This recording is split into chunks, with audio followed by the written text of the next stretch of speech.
على أشرف الأنبياء والمرسلين وعلى آله وصحبه أجمعين. رب اشرح لي صدري ويسر لي أمري واحلل عقدة من لساني يفقهوا قولي. سبحانك لا علم لنا إلا ما علمتنا إنك أنت العليم الحكيم. لا حول ولا قوة إلا بالله العلي العظيم.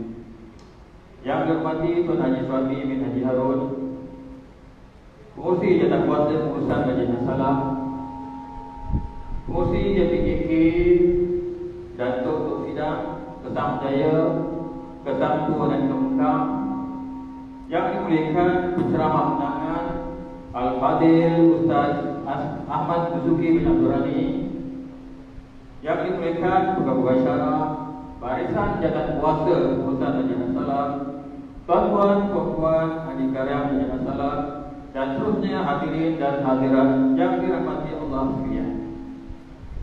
Indah berbalam si awan petang, berarah di celah pohon cemara. Pemanis kata selamat datang, awal bismillah pembuka bicara.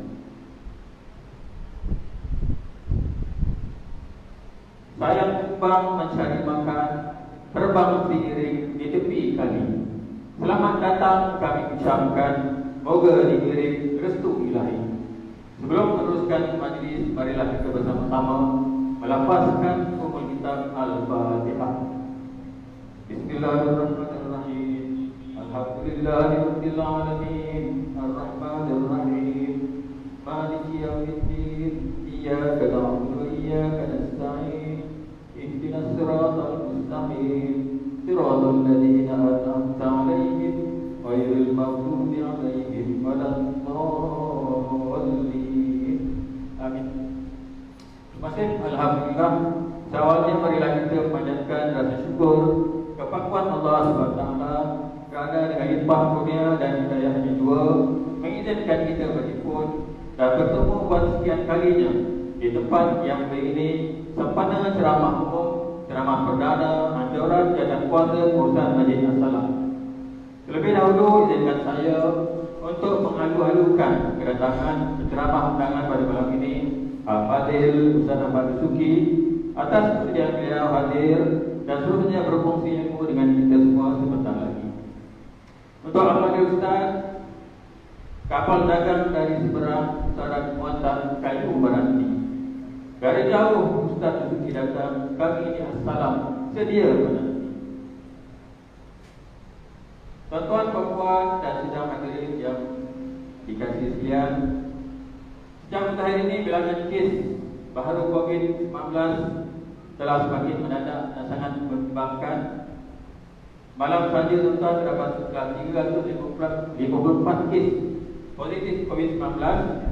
Oleh sebab itu, pihak Jaim khususnya yang berbagai datuk Wira Mufti Kerja di Melaka telah mengingatkan kita Majlis As-Salam selaku penganjur agar terus mengingatkan tuan-tuan dan puan khususnya untuk patuhi SOP yang telah ditetapkan. Ya.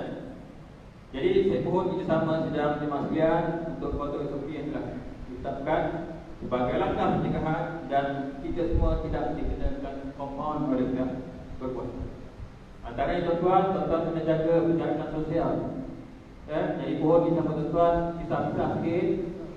Ya, sebab kita timbang kalau ada memantau daripada pihak Jaim ataupun pihak berkuasa.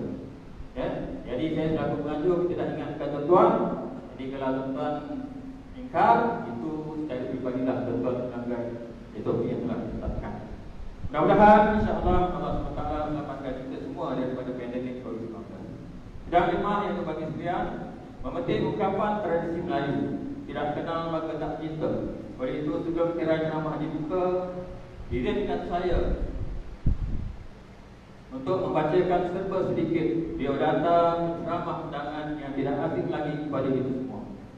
Nama penuh beliau Ahmad Zuki bin Abdul Rani. Beliau merupakan anak jati di Rantun Pahang, mendapat pendidikan awal di Rantun, kemudian telah berhijrah ke Kelantan di Sekolah Menengah Ma'had Muhammadi Kota Baru. Beliau memiliki ijazah sarjana muda, kemudian dalam bidang syariah dan Undang-Undang Syubhah Islamiah dari Universiti Al-Azhar Mesir. Setelah menamatkan pengajian, beliau menggunakan kerjaya sebagai guru sendaran di beberapa sekolah di Keras Kuala Lumpur. Beliau seterusnya telah mendapat peluang sebagai tetamu undangan di Radio Selangor FM, Radio Nasional FM dan seterusnya di KIM FM. Dan itu nama Ustaz Ahmad Zuki semakin dikenali dan jadi sebutan ramai. Beliau amat popular dan sinonim sebagai pendakwah yang bertemakan kehidupan di alam barzakh. Kematian, sakaratul maut, siksaan dan ganjaran di alam kubur, surga dan neraka. Sekarang Al-Fadhil Ustaz berkecimpung sebagai penceramah bebas sepenuh masa dan menjelajah ke seluruh pelosok negara. Hadirin dan hadirat yang dirahmati Allah, marilah kita sama-sama berikan tumpuan dan perhatian agar ilmu yang bakal dikongsikan dapat kita hayati dan dimanfaatkan bersama. Tuhan dengan itu, mari dengan penuh takzim mempersilakan Al-Fadhil Ustaz Ahmad Zuki untuk menyampaikan ceramah atas tajuk Pergi Tak Kembali. Majlis dengan penuh takzimnya mempersilakan Ustaz.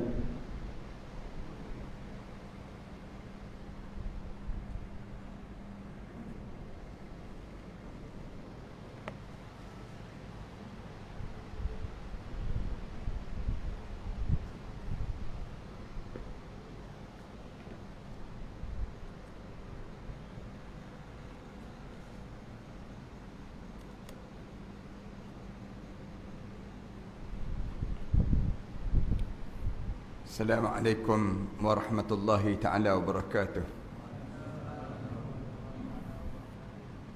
Alhamdulillahi rabbil alamin. Wassalatu wassalamu ala ashrafil anbiya'i wal mursalin wa ala alihi wa sahbihi ajma'in.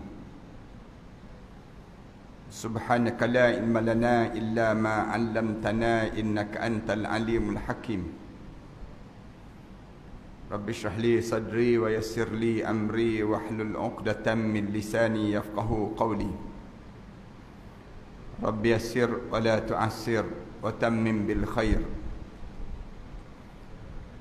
Qala Allah Ta'ala fi kitabil aziz ba'da a'udzu billahi minasyaitonir rajim. Bismillahirrahmanirrahim.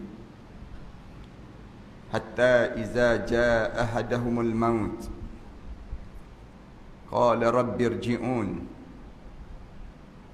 la'alli a'malu salihan fima tarakt kalla innaha kalimatun huwa qailuha wa min waraihim barzakhun ila yaumi yub'atsun. Sehinggalah sampai saat kematian di kalangan mereka tersebut. Apabila mati saja anak Adam ini, mula dibaringkan jenazahnya di dalam kubur. Saat itu tiba-tiba terkeluar daripada mulutnya menyebut, "Wahai Tuhanku, berilah peluang untuk aku kembali hidup di atas dunia. Kalaulah aku diberi peluang untuk kembali hidup di atas dunia, aku akan lakukan kembali amalan soleh yang aku tertinggal waktu mana aku hidup dahulu." Lalu jawablah malaikat pada orang yang dah mati ini, "Kalla, jangan sekali-kali kamu harap kamu akan hidup kembali. Innaha kalimatun huwa qailuha. Hanya bibir-bibir kamu saja yang mengulang kata untuk kembali hidup. Wa min waraihim barzakhun ila yaumi yub'atsun. Sedangkan mulai daripada saat ini, kamu akan mula melalui saat barzah sampailah kamu dibangkitkan kembali di akhirat nanti." Surah Al-Mu'minun ayat yang ke-99 dan ayat yang ke-100. Yang dihormati pengurusi majlis, yang dihormati pengurusi dan ahliatan kuasa masjid, Tok Sidang dan juga ahliatan kuasa masyarakat, para alim ulama, para asatizah, muslimin dan muslimat sekalian. Pertamanya, marilah sama-sama kita menyebut kalimah Alhamdulillah di atas nikmat pilihan yang Allah pilih kita untuk datang bertamu dalam rumah Allah ini. Syukurnya kita di saat mana orang lain tidak dipilih oleh Allah untuk menjadi tetamu kepada Allah pada malam yang baik ini, kita dipilih oleh Allah untuk datang sekejap untuk duduk dalam rumah Allah ini. Mudah-mudahan bila kita dipilih oleh Allah untuk menjadi tetamu kepada Allah di dunia ini, kita akan juga dipilih oleh Allah untuk menjadi tetamu kepada Allah di akhirat nanti. Sebab para alim ulama sentiasa sebut bahawa sesiapa yang dia tak pernah dipilih ataupun dia tak pernah menjadi tetamu kepada Allah di dunia ini, jangan dia bermimpi untuk dia menjadi tetamu kepada Allah di akhirat nanti. Alhamdulillah, kita dalam sibuk-sibuk tugasan harian kita, banyaknya kerja kita di atas dunia ini, Allah sayang pada kita. Allah gerakkan jasad kita datang sekejap, duduk di antara maghrib dan isyak, untuk menjadikan kitanya merenung sekejap perjalanan hidup kita pada masa yang akan datang nanti. Duduk sekejap dengan tujuan untuk kita memuhasabah setakat mana kita bekalan yang kita sedang sediakan dalam hidup kita. Kerana kita yakin bahawa perjalanan hidup kita ini tidak terhenti dengan dunia saja. Kalau kita yakin terhenti dengan dunia saja, tak perlulah kita datang ke masjid dan tak perlulah kita datang duduk dalam majlis ilmu ini. Tapi oleh kerana kita yakin hidup kita ini bukan berakhir dengan dunia, depan kita ni ada lagi 3 alam yang perlu kita lalui. Alam yang jauh lebih besar daripada alam yang kita berada sekarang ini. Depan kita ni ada 3 lagi alam yang perlu kita sampai dan kita perlu lalui. Dipanggil alam barzah, alam yang sekejap lagi kita akan sampai. Lepas pada kita hidup di alam barzah, kita kena hidup lagi di alam yang keempat. Alam keempat, alam mahsyar, alam yang kita akan dibangkitkan balik. Kita akan bangun balik di padang mahsyar. Waktu mana kita bangun, kita akan sibuk tanya orang, man ba'atsana min marqadina, siapa yang bangunkan kita daripada tempat tidur kita semalam? Kita akan dengar satu jawapan. Allah sebut, hadza ma wa'adar rahman, inilah yang telah dijanjikan oleh Allah yang bersifat ar-Rahman. Wa sadaqal mursalun, benar apa yang telah yang disebut oleh rasul-rasul waktu mana hidup kamu di atas dunia dahulu. Lepas pada kita hidup di alam mahsyar, berakhirkah perjalanan hidup kita? Tak. Kita akan berjalan lagi, bergerak lagi menuju kepada satu lagi alam yang disebut dengan alam sa'idun aw saqiyun. Alam bahagia ataupun alam celaka. Alam syurga ataupun alam neraka, na'udzubillah min zalik. Bila sebut saja syurga neraka, Allah ajar pada kita supaya kita tanam dalam pemikiran kita, kita pasak dalam jiwa kita. Allah ajar bila sebut saja syurga, khalidina fiha abada, kamu akan kekal dalam syurga sampai bila-bila. Bila Allah sebut tentang neraka, sama juga Allah sebut khalidina fiha abada, kekal juga kamu dalam neraka sampai bila-bila. Ada lagi ke alam lepas pada tersebut? Tak ada dah. Para hadirin sekalian, saya sengaja memulakan perbincangan kita ini nak suruh kita rasa syukur di atas nikmat kita diberi peluang oleh Allah untuk datang bertamu dalam rumah Allah ini. Lebih-lebih lagi lah kita rasa syukur Allah panjangkan umur kita. Allah panjangkan di saat mana tak ada dalam sejarah Allah sedang mematikan manusia seramai ini dalam sejarah dunia. Dengan pandemik COVID-19 ini, tuan-tuan tengok dalam jumlah kematian berapa ramai. 1.1 juta orang yang sedang bergelimpangan manusia. Kalau tuan-tuan berada di kota-kota ataupun berada di bandar-bandar ataupun berada di bandar-bandar dunia yang lain, tak pernah manusia hidup sekelam kabut lebih daripada kelam kabut saat ini. Kelam kabutnya masing-masing lari. Lari jangan bagi kena COVID-19. Sampai kita tak pernah terfikir dalam hidup kita yang kita kena sembahyang berjarak sebegini. Tak pernah tuan-tuan kita terbayang dalam hidup kita masjid-masjid menjadi sunyi. Baitullahil Haram tak ada orang keliling lagi dan tawaf. Kita tak terbayang dalam hidup kita Allah uji kita dengan ujian yang sebegini dahsyat dalam hidup. Seramai lebih kurang 37 juta manusia yang kena COVID-19, yang disahkan kena yang disebut dengan COVID-19 ini sendiri. Alhamdulillah, dalam jumlah 1.1 juta manusia yang mati, dengan jumlah yang disebut dengan 37 juta manusia yang kena COVID-19 ini, nama kita tidak ada dalam jumlah tersebut. Tuan-tuan tak rasa besar ke nikmat ini? Nikmat yang Allah bagi pada kita selamat daripada ujian yang sedang melanda di kalangan kita hari ini. Anak keluarga kita tak kena, kemudian diri kita pun tak kena, orang lain semua dalam keadaan yang masing-masing menjadi cemas dan takut dalam hidup mereka. Tetapi para hadirin sekalian, kalau kita tanya takut tu takut kerana apa? Jadi kita akan tanya takut kenapa di kalangan kita ni mereka sedang ketakutan terhadap kematian. Takut kalau sekiranya kena hari ini jumlah yang 76 orang lagi yang berada di ICU. Bertambah daripada kemarin 5 orang lagi yang dimasukkan dalam ICU.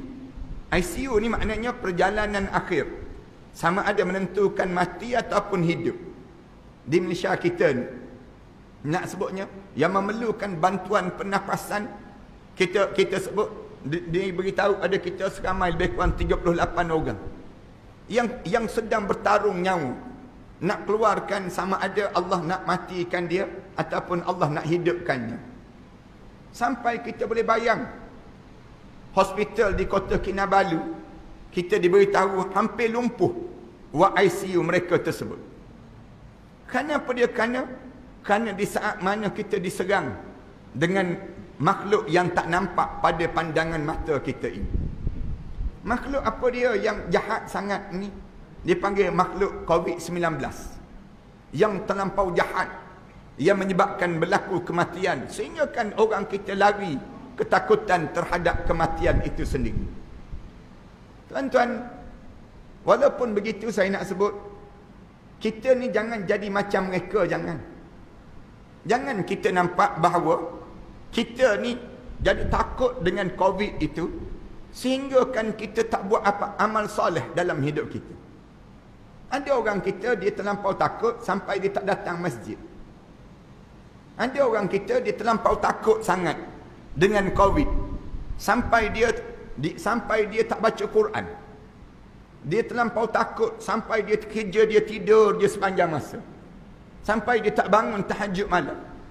Ada orang kita terlampau takut sampai dia tinggal amalan yang biasa dia buat, derma setiap minggu dan sebagainya.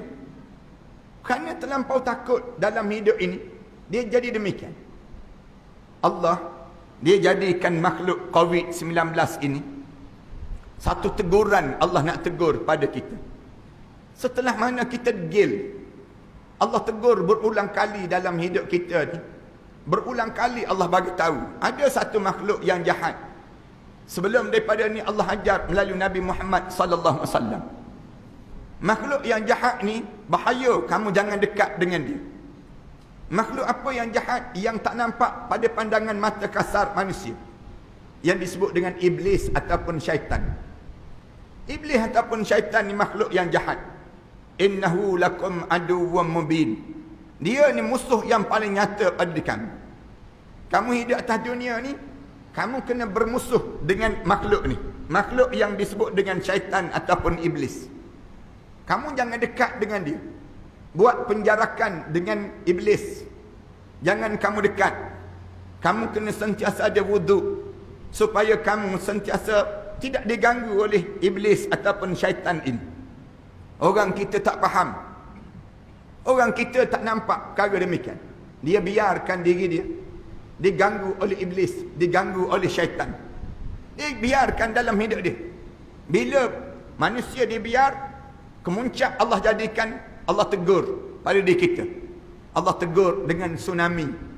Allah sebut pada air, kamu bergeraklah untuk menegur manusia. Biar manusia itu sedar sedikit. Allah jadikan gelombang tsunami. Mati bergelimpangan di kalangan kita.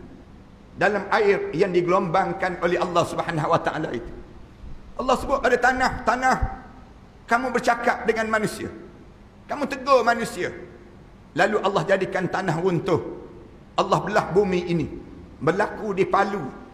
Sebagaimana yang berlaku di bumi Palu Indonesia. Yang jiran dengan kita. Allah kisarkan tanah pada waktu maghrib.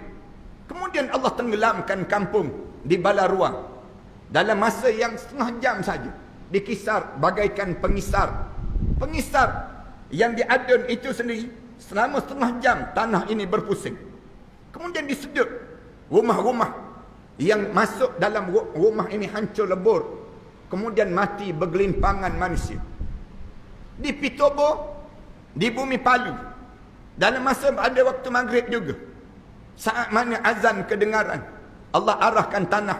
Tanah tenggelamkan rumah-rumah di kampung Pitobo tersebut.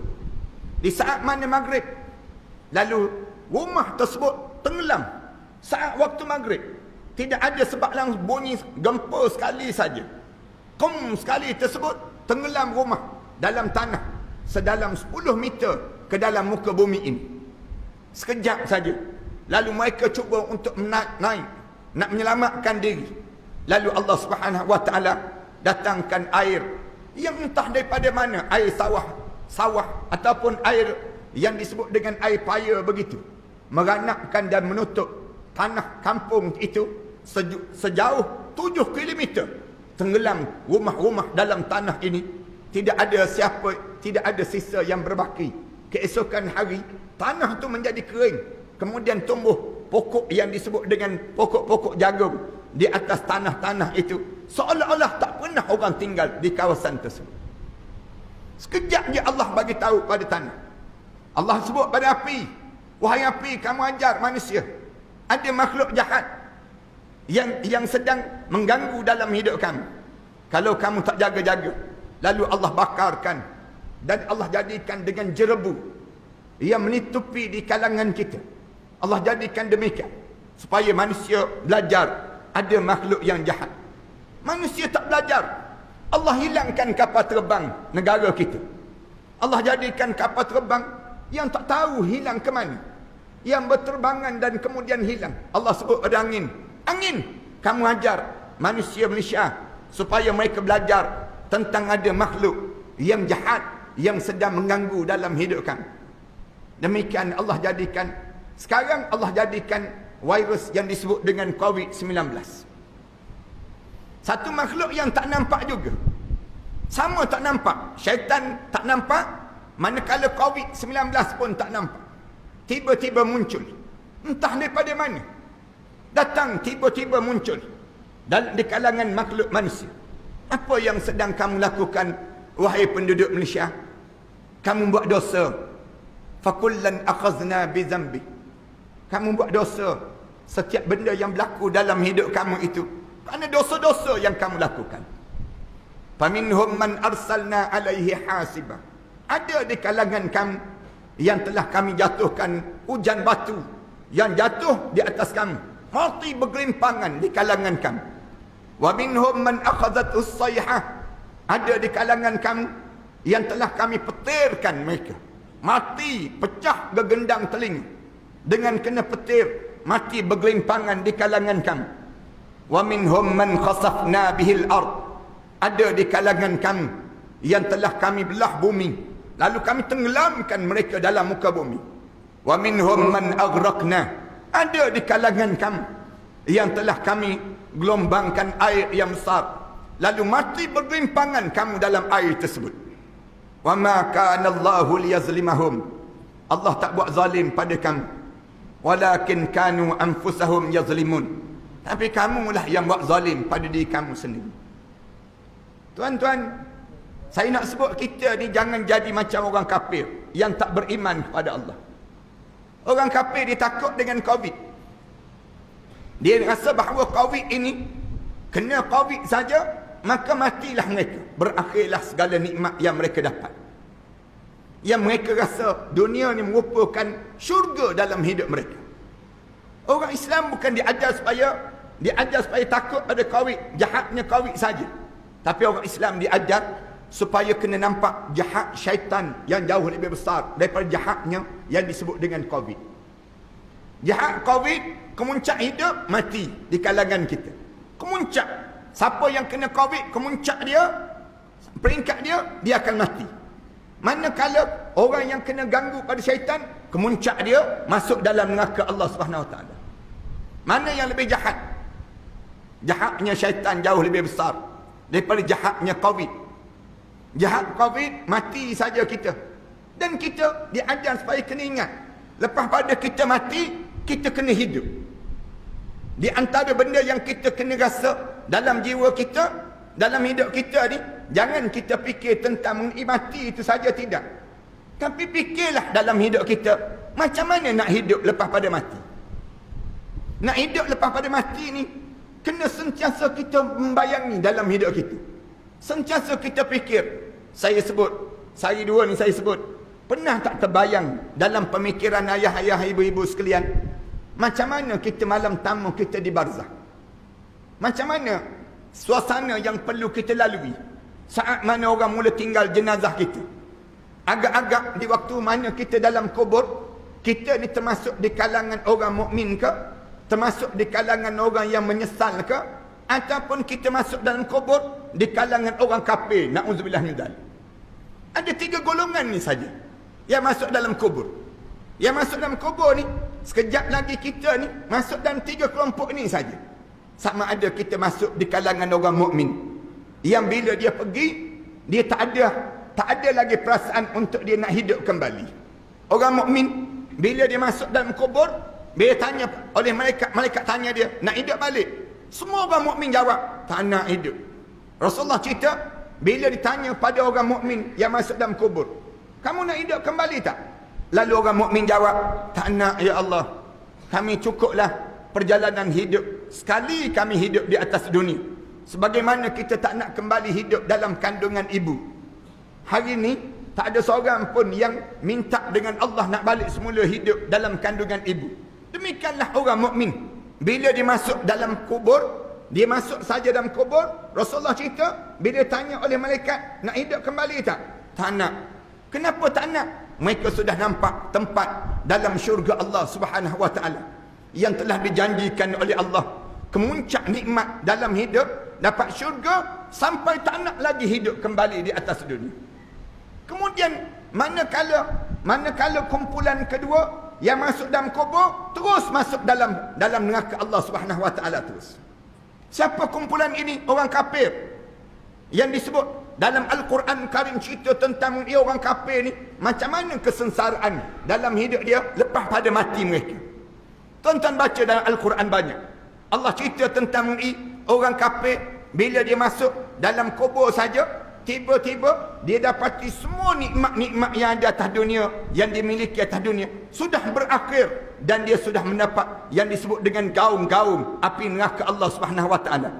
Pada waktu mana pagi dan petang ditunjuk tempat dia dalam neraka, dan dia dalam keadaan kesengsaraan berterusan sampailah dia dihumban ke dalam neraka Allah Subhanahu Wa Taala. Tapi ada satu kelompok yang malam ni saya nak cerita pada tuan-tuan, yang saya nak sebut, yang disebut dalam Al-Quran, ayat dalam surah Al-Mu'minun ayat 99 ini. Allah cerita ada satu kelompok manusia yang masuk dalam kubur, tiba-tiba dia nak hidup kembali. Tajuk kita yang saya diminta sebut tadi ialah di kalangan orang yang pergi tak kembali. Tapi ada orang yang nak hidup kembali, yang dicerita oleh Allah.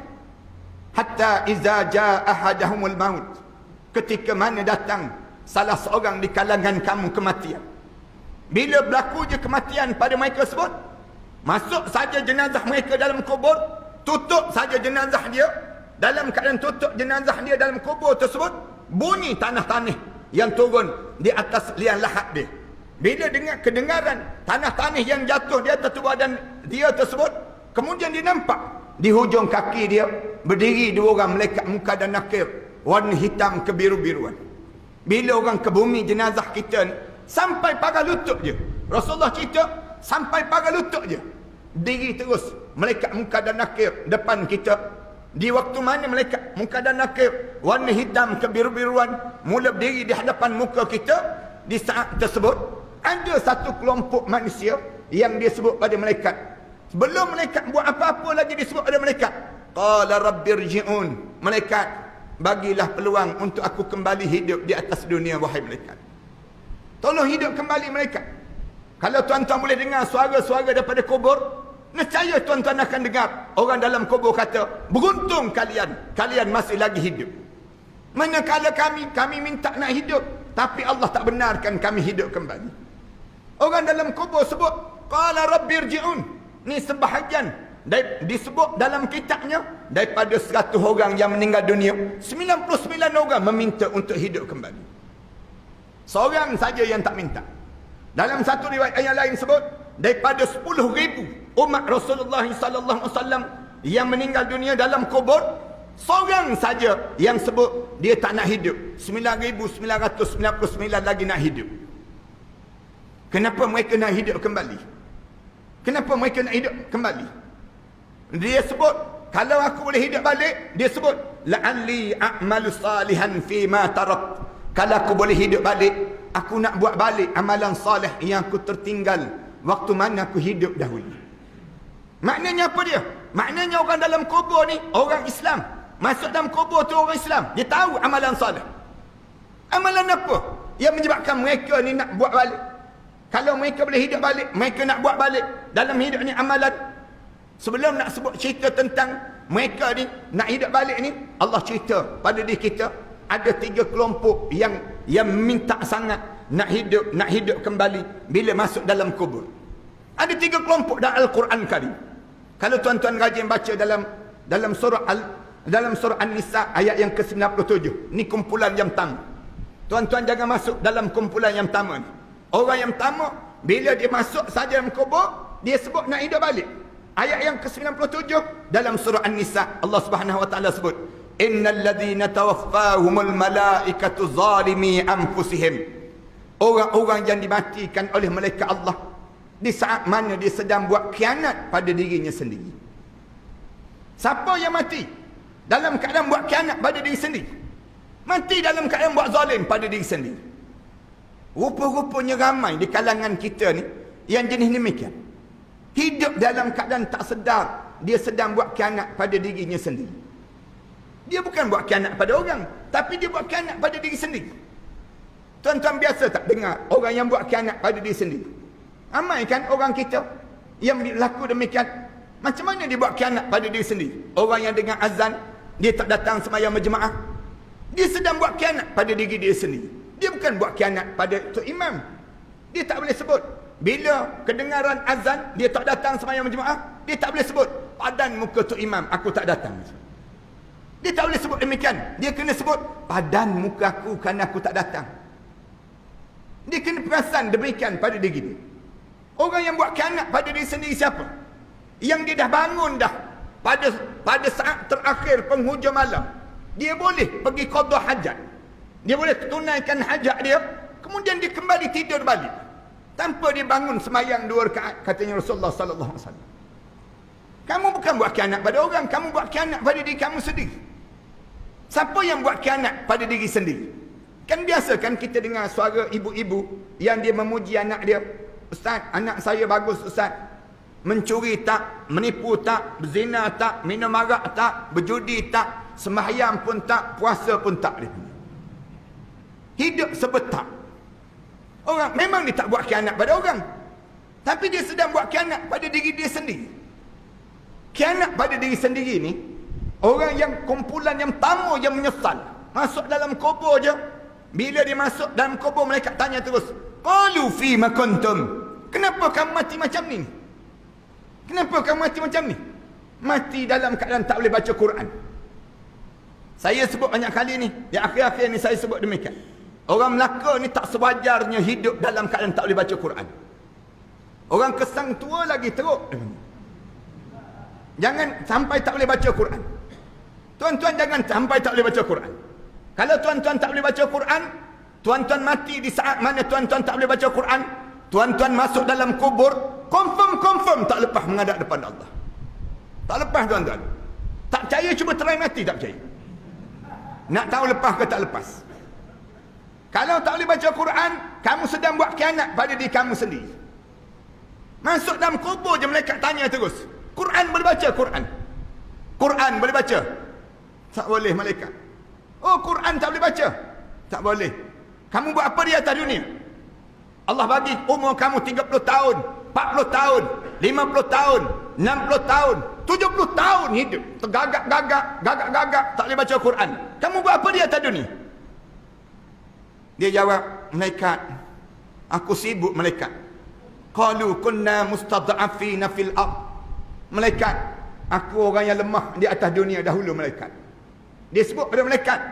Malaikat tanya, qalu fima kuntum. Kenapa kamu mati macam ni? Dia jawab, qalu kunna mustad'afina fil ard.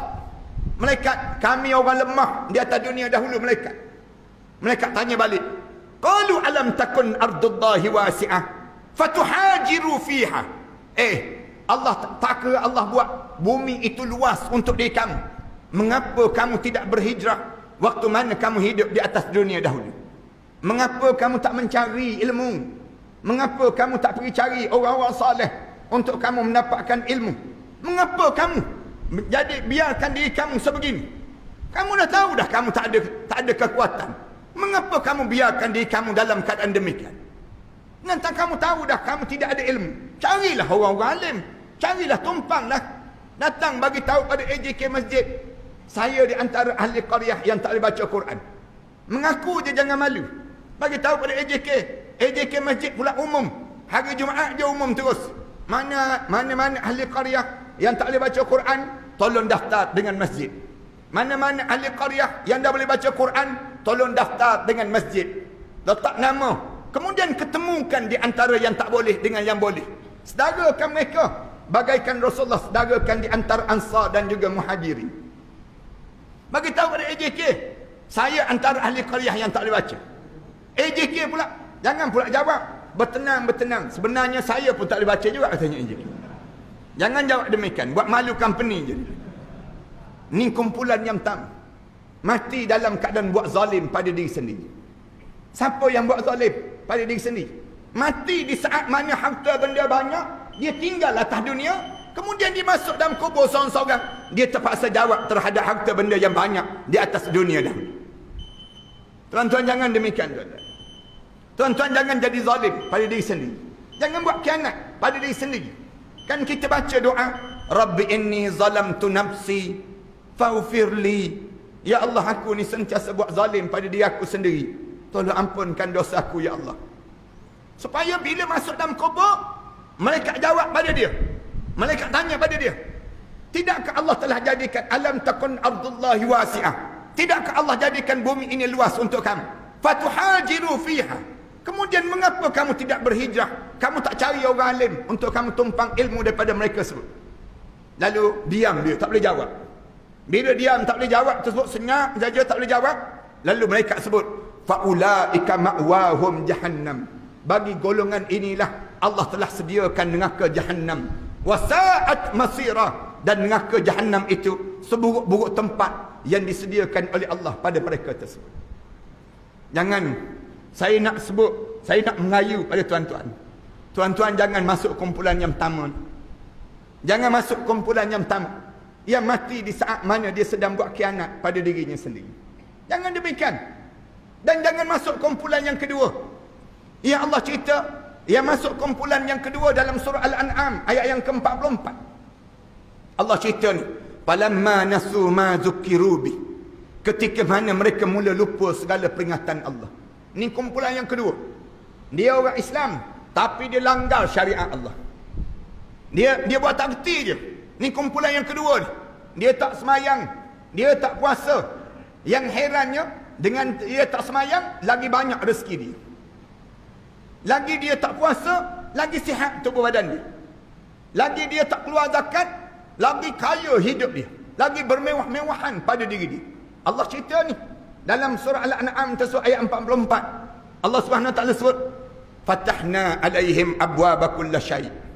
Kamu akan dapati ada orang yang hidup dia orang Islam, tapi dia tak peduli segala peringatan Allah ni, dia tak ambil kisah langsung dalam hidup dia. Dia biar, dia langgar terus. Dia minum arak, tak mabuk. Dia berzina, tak kena HIV. Nak sebutnya, hidup dia dalam keadaan apa dia? Buat maksiat terang-terang. Kita jadi heran dengan dia. Suruh baca Quran, tak boleh. Tapi hidup dia, bila kita suruh dia karaoke, suara dia merdu pula. Suara dia. Suruh azan, tak boleh. Suara dia tak merdu langsung. Suruh azan, tak merdu. Suruh karaoke, merdu terus. Nak sebutnya gambaran bagaimana pelik orang demikian. Yang peliknya orang begini, kadang-kadang ada orang kita ni, yang jenis, dia ni memang tak peduli langsung. Kita sebut, kita tegur pada dia. Kamu ni, lawan perintah Allah ni. Kamu tak takut mati ke? Dia kata, peduli apa engkau dengan aku? Mati sekali seorang. Dia jawab. Kita kata, yelah, mati sekali seorang. Kamu tak takut neraka ke? Kita sebut pada dia. Dia kata, aku buat amalan aku, engkau buat amalan engkau. Kita sebut pada dia, jangan begitulah. Lalu dia marah balik pada kita. Engkau jangan tegur-tegur aku. Dia sebut, engkau, kubur engkau, kubur aku. Dia jawab demikian pada kita. Kita jawab, ya, kubur engkau, kubur aku. Masalahnya bila mati nanti, kubur engkau sebelah kubur aku. Bila mati nanti, kubur engkau sebelah kubur aku, tak keberdengung aku dalam kubur. Nak sebut geram dengan orang macam ni. Ada orang yang hidup dia minum arak, dia tak mabuk. Dia berzina, dia tak kena apa-apa pun. Dia lawan syariat Allah, lawan perintah Allah, tak semayang, tapi rezeki banyak. Allah kata jangan pelik orang macam ni. Orang yang hidup dia kahwin cerai, tak tutup aurat dalam hidup dia. Tak bertudung pun, tapi jodoh ada, kahwin cerai dia. Dalam hidup dia ada je jodoh dalam hidup dia. Kita ni puas mandi bunga, tak jumpa bunga. Nak sebutnya gambaran bagaimana peliknya orang yang macam ni. Kita pun, Allah kata kamu jangan pelik ya. Kenapa dia? Aku sengaja buka segala pintu maksiat yang dia nak buat. Fatahna alaihim abwaaba kulli syai'. Kami buka ke atas mereka segala pintu maksiat yang mereka ingin lakukan. Saat mana mereka seronok dengan maksiat tu, hatta iza farihu bima utu, sehingga dia rasa gembira sungguh dengan maksiat apa yang telah aku bagi pada mereka sebut.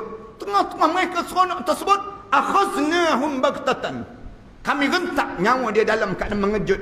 Fa iza hum mublisun, di waktu itu dia masuk dalam kubur tercengang-cengang menghadap di hadapan Allah Subhanahu Wa Taala. Mula dia sebut ada malaikat, bagilah peluang untuk hidup kembali malaikat. Dia sebut dan dia sebut ulang. Malaikat jawab terus, kalla, jangan harap kamu boleh hidup balik. Jangan harap kamu boleh hidup balik. Innaha kalimatun huwa qailuha, mulut je sebut yang kata nak hidup. Wa min waraihim barzakhun ila yaumi yub'atsun. Mereka sebut, sedangkan di belakang kamu akan mula melalui saat barzakh sampai kamu dibangkitkan balik di hadapan Allah Subhanahu Wa Taala. Ini kumpulan yang kedua, tuan-tuan. Kumpulan yang ketiga, manusia yang masuk dalam kubur yang nak hidup balik ni. Saya nak cerita yang kumpulan ini, yang pergi, yang kita tahu dah, kita pergi tak akan kembali. Tiba-tiba dia nak kembali balik. Dia yang berulang kali sebut nak hidup balik. Kumpulan ketiga siapa? Allah cerita dalam surah Al-Kahfi ayat 103 hingga 106. Tuan-tuan boleh rujuk dalam ayat tersebut. Qul hal nunabbi'ukum bil akhsarina a'mala alladhina dhalla sa'yuhum fil hayatid dunya wa hum yahsabuna annahum yuhsinuna sun'a ulaika alladhina kafaru bi ayati rabbihim wa liqa'ihi fahabitat a'maluhum fala nuqima lahum yaumal qiyamati wazna. Allah cerita dalam ayat yang 103 ni, Allah Subhanahu Wa Taala sebut wahai Muhammad, kumpulan ketiga yang masuk dalam kubur nanti, yang nak hidup balik ni siapa? Masuk saja letak je jenazah dia dalam kubur. Bila letak jenazah dia dalam kubur, dia pandang kanan, dia pandang kiri, dia tengok belakang, depan, atas bawah, dia pandang, tiba-tiba dapati kosong amalan menghadap depan Allah. Kosong, tuan-tuan. Dia tak semayang ke? Dia semayang, tapi semayang dia tidak diterima di sisi Allah. Dia puasa ke? Dia puasa, tapi puasa dia tidak diterima di sisi Allah. Yang disebut dalam Al-Quran Karim, Allah cerita bagaimana orang yang fawailul lil musallin. Allah Subhanahu Wa Taala cerita demikian. Pergi mampus kamu dengan orang yang semayang kamu tersebut. Aku tak nak langsung dengan semayang kamu. Yang semayang tu pun masuk neraka. Yang tak semayang 10 kali ganda masuk neraka. Yang semayang tu Allah Subhanahu Wa Taala sebut fawailun. Pergi mampus kamu dengan semayang kamu. Yang semayang, dalam hadis Rasulullah sebut kam min qa'im laisa lahu illa al-ta'ab wan nasab. Rasulullah sebut berapa ramai orang yang bangun tahajud malam, orang yang solat, dia tak dapat apa-apa daripada solat dia kecuali dapat letih dan juga penat dia daripada apa yang dilakukan dalam hidup dia. Demikian juga puasa. Ada orang yang puasa, Rasulullah sebut kam min sha'im, berapa ramai orang yang puasa, laisa lahu illa al-ju' wal 'atash. Dia tak dapat apa-apa daripada puasa dia kecuali lapar dan juga dahaga yang dia dapat daripada puasa dia tersebut. Siapa golongan macam ni? Yang bila masuk dalam kubur, tiba-tiba kosong amalan. Tuan-tuan, bayang kita kan, kalau kita turun kapal terbang, turun di sebuah negara kita tak pernah sampai. Katakanlah kita turun dekat Korea Utara, misalnya contoh. Turun dekat Korea Utara, kita tak reti bercakap bahasa dia. Turun, sampai di immigration tu tanya, pasport mana pasport? Kita selup poket cari pasport. Cari pasport tak ada. Cari handphone tak ada. Cari beg duit tak ada. Agak-agak tuan-tuan nak jawab apa dia? Turun daripada kapal terbang, depan immigration. Tiba-tiba immigration tunjuk pula, ni beg kamu ke? Ya, kita jawab. Kita pun buka beg, tengok penuh dadah dalam tersebut. Agak-agak apa yang kita nampak depan kita? Nampak muka jonam terus. Nampak terus muka. Bahaya ni. Kita ni hilang. Ni bukan turun di Korea Utara ni. Ni turun dalam kubur. Turun di negara barzah.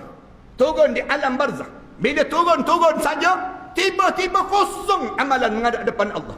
Qul hal nunabbi'ukum bil akhsarina a'mala. Kenapa kosong amalan kamu? Alladzina dhalla sa'yuhum fil hayatid dunya. Rupa-rupanya dia sesat sepanjang dia hidup di atas dunia. Tak sedar kita dalam karung orang. Tak sedar kita dicantum dalam karungan kesesatan. Kita tak perasan. Alladzina dhalla sa'yuhum fil hayatid dunya. Dia sesat dalam hidup dia sepanjang dia hidup di atas dunia. Wa hum yahsabuna annahum yuhsinuna sun'a. Dia sangka amalan yang dia buat tu sudah diterima di sisi Allah. Cantik dah amalan dia.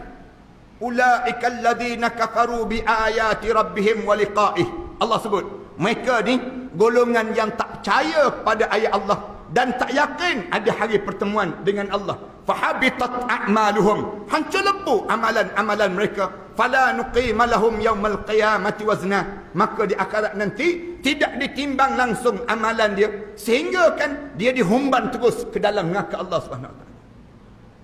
Allahu akbar. Ayah-ayah, ibu-ibu sekalian, saya nak sebut bagaimana kita nak selamat dalam keadaan ini. Nak suruh selamat, jaga 3 perkara. Ayah-ayah, ibu-ibu, 3 perkara ni tolong jaga betul-betul. Saya nak minta sangat supaya kita jaga terhadap 3 perkara ini. Yang pertama, tolong jaga keyakinan hidup dengan Islam. Jangan tak percaya pada Islam, tuan-tuan. Kita orang Islam, tiba-tiba kita tak percaya pada Islam. Pelik orang kita kan.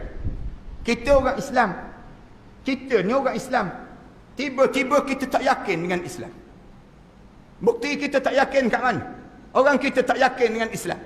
Dia ingat ke Islam ni dalam bab sembahyang puasa je. Tak, orang kita tak percaya dengan Islam dalam bab ekonomi. Dia tak percaya pada ekonomi Islam. Dia percaya dengan ekonomi kapitalis. dibandingkan dengan ekonomi Islam. Padahal dia orang Islam. Bila dalam bab ekonomi, dia tak percaya ekonomi Islam. Orang kita ni pergi ke bank, pegawai bank tanya, nak buka akaun cara Islamik ke cara konvensional? Dia jawab, dia tanya balik, pegawai bank suruh, mana yang untung? Dia tanya. Mana yang untung? Kamu ni orang Islam ke kamu ni orang kafir? Pegawai bank tu dia bagi tahu, ada dua akaun. Satu akaun Islamik, satu lagi akaun kafir. Bahasa yang mudah ni. Mana yang kamu nak? Dia tanya lagi, mana yang untung? Padahal kita orang Islam kan? Kita orang Islam. Bukan kita ni orang bukan Islam. Patutnya saya terima Islam. Dalam ekonomi, saya terima ekonomi Islam. Demikian dalam pendidikan. Orang kita tak percaya dengan pendidikan Islam. Orang kita tanya, tak hantar anak menghafal Quran ke? Dia tanya balik, ada masa depan ke?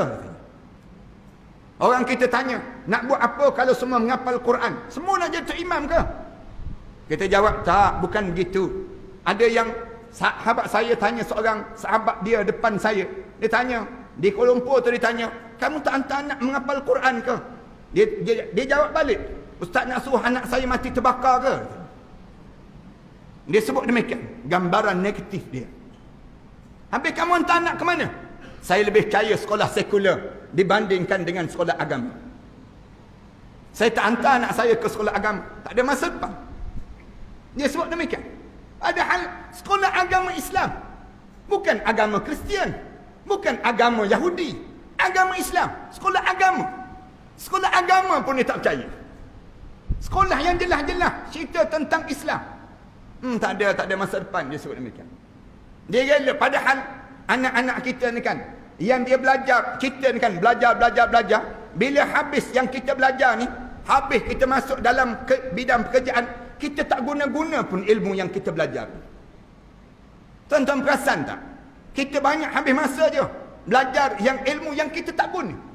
Ilmu yang kita kena guna, kita tak belajar. Ilmu yang kita kena guna apa dia? Al-Quran. Al-Quran bila kita belajar dalam hidup kita. Al-Quran. Ayah-ayah, ibu-ibu, bila kita mengajar anak-anak kita Al-Quran, memahami Al-Quran dalam hidup mereka, bila mereka habis belajar, mereka kena guna Al-Quran. Saya dapati ramai yang datang jumpa dengan saya di Masjid Negeri Shah Alam. Ada seorang hamba Allah, dia datang bawa air, letak depan saya, ustaz, tolong baca air pada air ni sikit. Untuk siapa saya sebut? Untuk suami saya, ustaz. Kenapa untuk suami? Suami saya, dia tak pernah boleh jadi imam. Semenjak kahwin ni, dia tak pernah mengimamkan solat pada saya. Kita tanya, suami Datin nak jadi imam ke pula? Kita tanya demikian. Tak, saya nak suruh jadi imam dalam rumah tangga je. Disebut. Imam dalam rumah tangga je. Tak pernah ke? Tak pernah, ustaz. Kenapa? Bacaan Fatihah dia tak betul. Bacaan Fatihah dia tak betul. Lepas tu dia tak berani. Datin tak pernah ke pujuk dia supaya dia jadi imam. Berpuluh-puluh kali pujuk ustaz. Pujuk. Lama-lama dia sebut pada saya, engkau sajalah jadi imam. Dia sebut. Dia suruh saya jadi imam pula. Dia sebut. Nak sebutnya gambaran apa dia? Gambaran orang kita tak betul Fatihah. Orang kita ni cuba cek Fatihah masing-masing. Tuan-tuan duduk je baca Fatihah, nak tahu betul ke tak betul. Ramai mana orang kita tak betul Fatihah? Bacaan Fatihah tak betul. Semayang macam mana? Rukun qauli pun tak betul dah. Allah terima ke? Kalau rukun qauli kita tak betul dah. Rukun qauli, bukan rukun fi'li lagi. Rukun qauli. Baca Fatihah tak betul, tahiyat pun tak betul. Tu tak kira dengan rukun qalbi lagi. Kalau dia ambil rukun qalbi, jenuhlah salat kita. Nak gambarkan tentang bagaimana kita tak yakin hidup dengan Islam. Hidup ni jangan bergoyang dengan Islam. Jangan cari selain daripada Islam. Wa man yabtaghir al-islam dinan falan yuqbala min wa huwa fil akhirati minal khasirin. Siapa yang cari selain daripada Islam sebagai satu cara hidup dia di atas dunia ini, Allah tak akan terima. Wa huwa fil akhirati minal khasirin. Di akhirat nanti dia termasuk di kalangan orang-orang yang kosong amalan bila menghadap di hadapan Allah Subhanahu Wa Taala. Akidah kita rosak. Akidah rosak ni bahaya dalam hidup. Dia menjadikan kosong pahala-pahala yang patut kita dapat, tiba-tiba dia tidak diterima di sisi Allah. Kenapa dia? keyakinan kita hilang terhadap Islam. Orang kita pergi yakin dengan siapa? Orang kita pergi yakin dengan liberal. Orang kita pergi yakin dengan nasionalis. Orang kita pergi yakin dengan pahaman-pahaman nasionalis, pahaman pragmatis, ism yang sedang masuk dan merosakkan kehidupan kita pada masa yang akan datang. Saya nak pesan ya, jangan ada seorang pun di kalangan kita percaya dengan nasionalis, liberalis, pragmatis, pluralis. Semua ism ni semua menghancur dan menipukan kita pada masa yang akan datang. Jangan terima. Kalau tuan-tuan terima pahaman ini masuk, habis Islam yang telah kita bangunkan dalam kehidupan kita. Keyakinan hidup hanyalah dengan Islam. Wala tamutunna illa wa antum muslimun. Jangan kamu biar diri kamu mati. Saat mana kamu mati, kamu benar-benar seorang muslim dalam hidup kamu. Itu amalan yang pertama yang kena jaga. Yang kedua, tolong jaga amal ibadah kita pada Allah. Jaga amal ibadah. Ibadah apa yang kena jaga sangat dalam hidup kita ni jamaah sekalian? Jaga ibadah solat.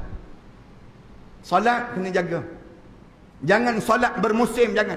Musim raya baru nampak muka. Jangan solat bermusim pada hari Jumaat saja semayang. Ada orang kita demikian. Hari lain tak semayang, hari Jumaat jadi semayang. Ada orang kita ni semayang sekali sehari. Sekali je sehari. Bukan demikianlah. Solat ni 5 waktu setiap hari. Asal 50 waktu. Tapi diminta kurang, diminta oleh Rasulullah dalam Isra' Mi'raj menjadi 5. Bila jadi 5 tu Nabi Musa tegur lagi Rasulullah. 5 ni pun umat kamu tak akan buat. Rasulullah kata, kalau minta lagi jadi kosong terus. Rasulullah sebut demikian dalam Isra' Mi'raj Rasulullah. Rasulullah bimbang, tak ada langsung solat. Padahal solat ni hubungan kita dengan Allah.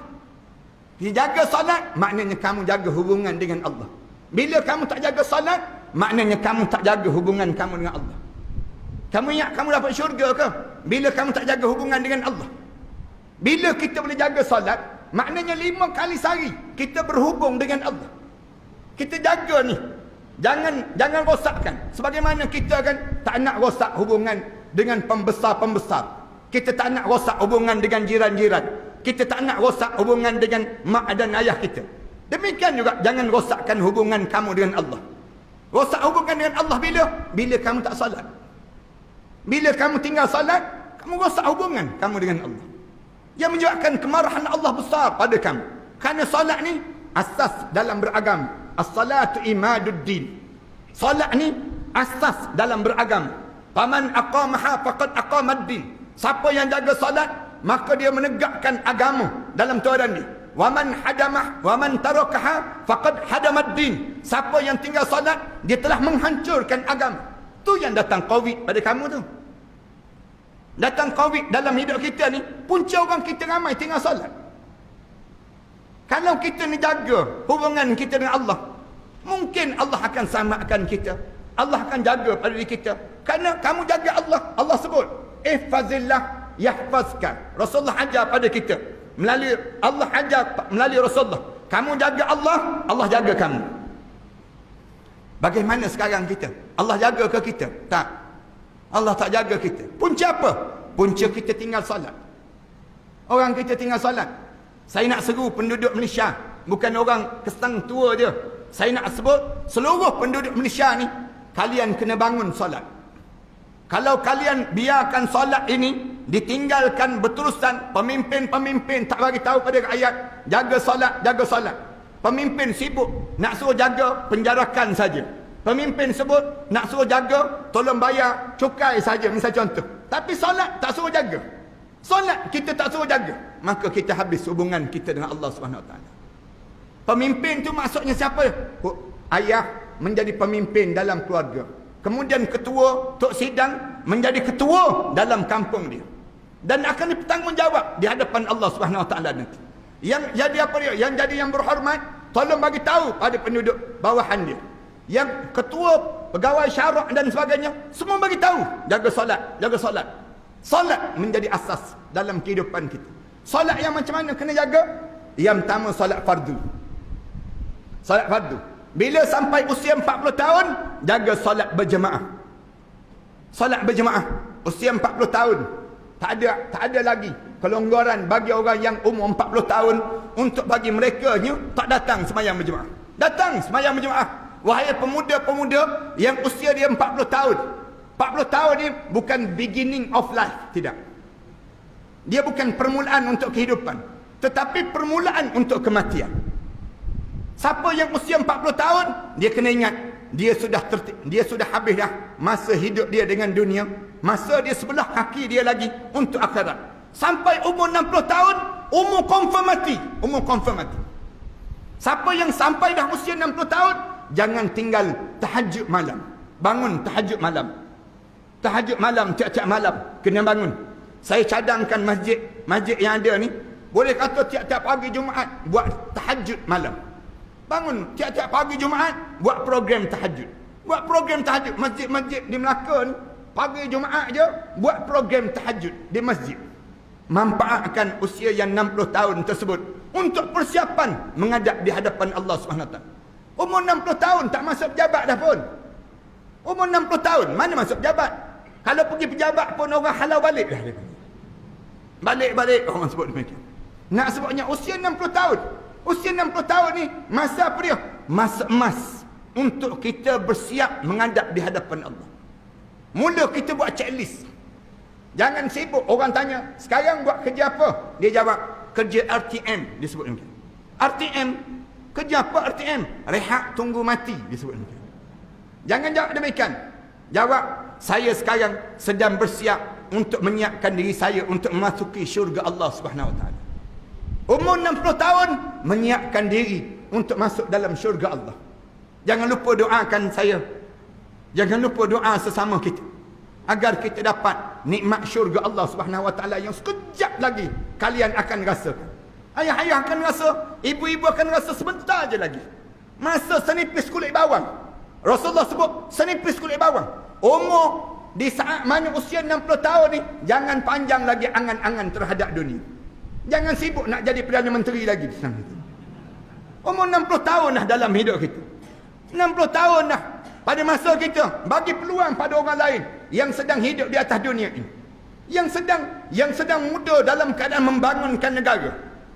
Manakala dalam usia kita, fokuskan terhadap kematian. Masa kita dengan apa dia? Salat berjemaah. Salat berjemaah kat mana? Yang diajar. Kalau tak sempat juga, 2 waktu ni jangan tinggal. Salat subuh berjemaah dan isyak berjemaah. 2 waktu ni jaga betul-betul. Salat subuh berjemaah dan isyak berjemaah dalam hidup kita. Rasulullah sebut itu tanda kamu mukmin. Kerana 2 waktu ini orang munafik menjadi sukar untuk mereka jaga salat pada 2 waktu ini sendiri. Orang munafik dia payah nak jaga salat subuh berjemaah dan isyak berjemaah. Para hadirin sekalian, kalau para hadirin sekalian nak tahu kita ni mukmin ke munafik, tengok salat subuh kita tu lah. Kalau kita boleh jaga salat subuh berjemaah, tanda kita mukmin. Kalau kita tak boleh jaga salat subuh berjemaah, tanda kita munafik. Tak payah tengok orang lain, tak payah pandang orang lain. Jangan pula kita sebut pada kawan-kawan kita, aku tengok engkau tak datang bagi tadi kan, munafik dah tu kita sebut. Jangan sebut demikian. Sebut oleh diri kita dulu. Kita ni ada tak tanda-tanda demikian? Ibu-ibu, kalau ibu-ibu dapati suami ibu-ibu sukar sembahyang subuh berjemaah dan isyak berjemaah, ibu-ibu sedang memiliki suami yang munafik dalam hidup. Suami ibu-ibu tu munafik. Tapi jangan sebut ada suami masing-masing lagi malam ni, jangan sebut. Jangan balik nanti sebut ada suami kita. Abang dengar tak ceramah tadi? Abang memang confirm munafik bang. Jangan sebut demikian. Makan penampur tawa kita tak boleh. Jangan sebut lagi. Pagi esok tugas ibu-ibu membangunkan pasangan hidup masing-masing. Kejut suami. Kejut suami. Bang bangun bang. Abang subuh abang pergi sembahyang subuh berjemaah. Masjid Kesang tu, masjid ni besar. Masjid As-Salam ni besar. Abang datanglah abang. Biar abang di antara nama-nama yang tercatat di dinding-dinding masjid. Dia sebut demikian. Mereka tulis ni. Di dinding-dinding ni ada nama-nama mereka yang sentiasa jaga masjid. Kita jangan risau. Saat mana kita tiada nanti, tiang-tiang ni akan menangis. Waktu mana tiada lagi kedengaran suara-suara kita yang datang dan sujud di masjid di rumah Allah Subhanahu Wa Taala. Mereka semua tahu ni jadi saksi depan kita di akhirat nanti. Nak gambarkan pada kita, isteri kita ni pujuk. Isteri ni kerja dia pujuk. Pujuk je suami, abang pergi abang. Kita kahwin bukan sehari dua bang. Kita dah kahwin, dah berpuluh tahun abang. Saya tahu abang susahkan nak pergi semayang subuh. Kalau perlu saya teman. Sebab ada suami kita. Pujuk suami kita. Suami kita ni tarik kain semut, tutup kepala misal contoh. Kita buka kain semut tu perlahan-lahan. Bisik dekat telinga dia. Ma rabbuka, kita sebut. Sebut ma rabbuka tu bangun terus tak kena gaya. Ajar dan didik. Sampai kita berdoa pada Allah. Ya Allah, senangkanlah suami aku mentaati perintah kamu, ya Allah. Menangis teresak-esak di hujung kepala. Lama-lama suami ni akan bangun. Suami ni akan bangun. Dia akan sebut, beruntung aku ada isteri yang sebegini rupa, yang sentiasa mengingatkan aku pada akhirat Allah. Ni suami, kalian mesti berbangga mendapat isteri yang sedemikian rupa. Bangga kita, isteri kita yang sentiasa mengingatkan kita pada akhirat Allah. Ni nak sebutnya gambaran apa dia? Isteri yang baik. Jangan guna bahasa yang kasar-kasar di pagi hari. Isteri jangan kejut suami dengan bahasa yang kasar. Kejut suami dengan bahasa yang kasar, nanti dia semakin melawan kita, mengeras hati dia. Orang lelaki ni tak boleh. Pagi-pagi jangan guna bahasa yang kasar. Kejut suami, bangun bang, pergi semayang subuh berjemaah, pergi. Muka munafik je seorang-seorang. Sebut macam tu memang kita ni semakin terjauh ni panggil. Jangan guna bahasa yang lemah lembut. Dalam kita menggunakan bahasa tu, guna bahasa yang lemah lembut dengan suami kalian.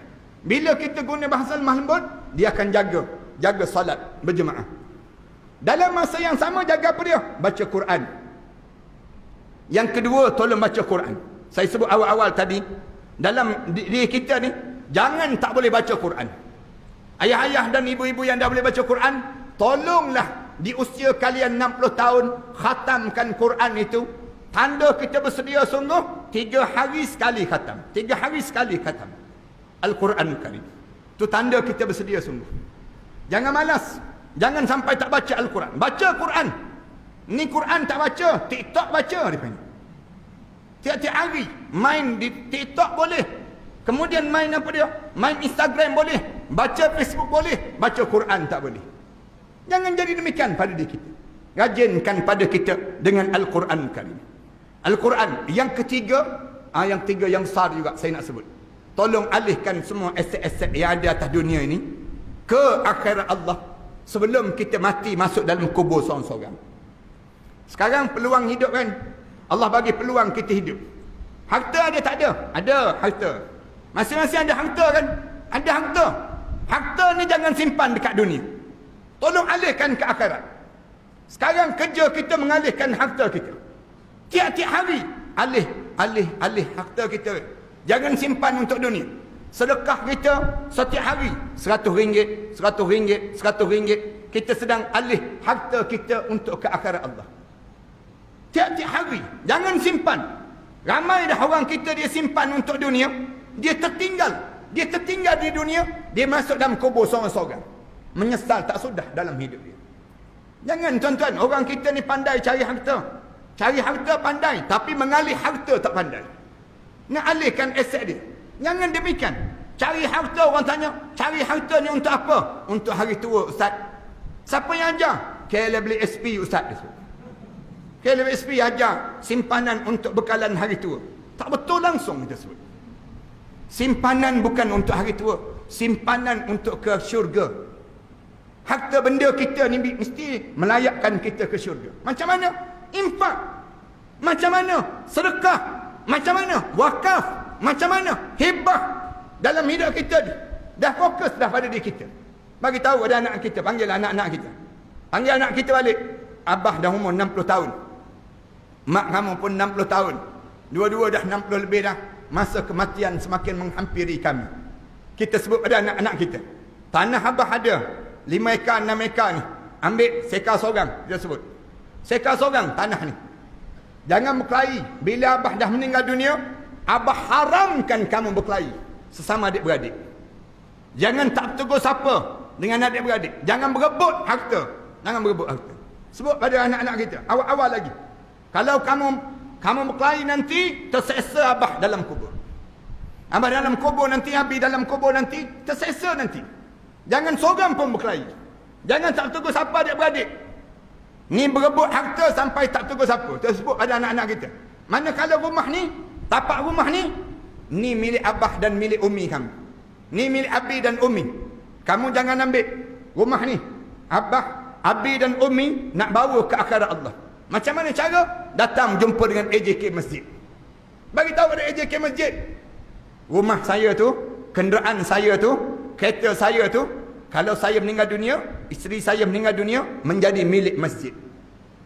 Saya wakafkan pada masjid. Sebab ada masjid, saya wakafkan pada masjid. Untuk apa? Untuk kegunaan kerja-kerja agama yang banyak. Manakala kita mati masuk dalam kubur, kita berjumpa balik rumah kita. Rumah kita yang kita wakaf tu, masuk hari pertama kita dalam kubur tu, berjumpa dah rumah kita. Lapang dah kubur kita. Tak percaya, cuba try mati, tak percaya. Nak sebab berjumpa ke tak berjumpa? Nak gambarkan pada kita.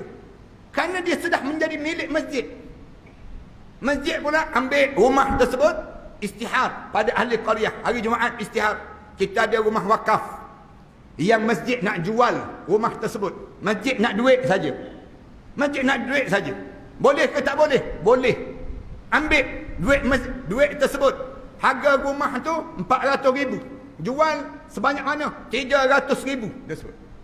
Kami jual 300,000. 100,000 lagi tu harga siapa yang beli, dia kena datang semayang berjemaah di masjid. Kemudian bila dia meninggal dunia, dia wakaf balik ke masjid. Akhirnya duit yang kita dapat tadi menjadi dana pada masjid. Masjid boleh guna banyak manfaat.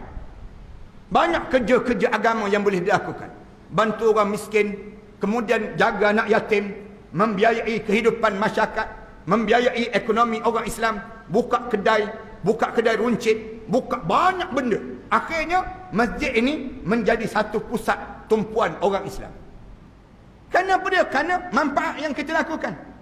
Saya nak minta maaf, kadang-kadang masjid-masjid dia hanya beli van jenazah saja. Rugi dalam hidup kita. Van jenazah tu bergerak bila? Bila kita boleh naik? Bila kita mati baru boleh naik. Selagi mana kita tak mati, kita tak boleh naik. Minta maaf kalau ada masjid di masjid. Kadang-kadang setengah-setengah orang manfaat apa? Rugi pada kita. Jangan buat van jenazah. Tulis van masjid. Van masjid. Van ni boleh angkut. Orang hidup boleh angkut. Orang mati pun boleh angkut. Dua-dua boleh angkut. Kan manfaat tu. Ambil makcik-makcik, pakcik-pakcik yang tak ada kenderaan. Angkut datang semayang berjemaah.